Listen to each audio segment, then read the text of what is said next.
আসসালামু আলাইকুম সুপ্রিয় দর্শক, আশা করি সবাই ভালো আছেন।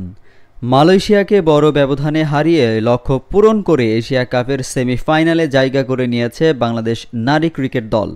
ব্যাটারদের দাপটে পারফরম্যান্সের সঙ্গে বল হাতে দারুণ পারফরম্যান্স উপহার দিয়েছে নারী টাইগার বোলাররা। চলমান নারী এশিয়া কাপের শুরুটা যদিও ভালো হয়নি বাংলাদেশের, সেমিফাইনালে জায়গা করে নিতে বাংলাদেশের দরকার ছিল বড় ব্যবধানের জয়। মালয়েশিয়ার বিপক্ষে সেই লক্ষ্য পূরণ করেছে বাংলাদেশের মেয়েরা।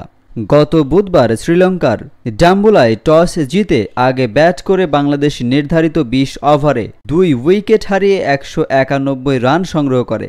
এটি এশিয়া কাপে বাংলাদেশের মেয়েদের সর্বোচ্চ স্কোর। এর জবাব দিতে নেমে নির্ধারিত ২০ ওভারে ৮ উইকেট হারিয়ে মাত্র ৭৭ রান সংগ্রহ করতে পারে মালয়েশিয়া মেয়ে দল।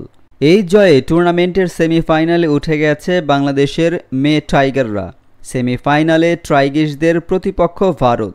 অপরদিকে চলতি এশিয়া কাপে প্রথমবারের মতো বাংলাদেশের নারী আম্পায়ার সাথীরা জাকির জেসি ম্যাচ পরিচালনার সুযোগ পেয়েছে।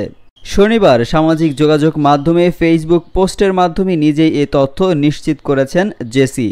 নিজের অনুভূতি জানিয়ে ফেসবুক পোস্টে তিনি লেখেন, আলহামদুলিল্লাহ, স্বপ্ন সত্যি হলো। নারী এশিয়া কাপ ২০২৪-এ নতুন যাত্রা শুরু হচ্ছে। আমি আনন্দের সঙ্গে জানাচ্ছি যে বাংলাদেশ ক্রিকেট বোর্ড আমাকে নারী এশিয়া কাপের জন্য নির্বাচিত করেছে। আমার জন্য দোয়া করবেন। সুপ্রিয় দর্শক, শ্রেণী ফাইনালে বাংলাদেশ ভারতকে হারিয়ে ফাইনাল নিশ্চিত করবে, এটি আমাদের প্রত্যাশা।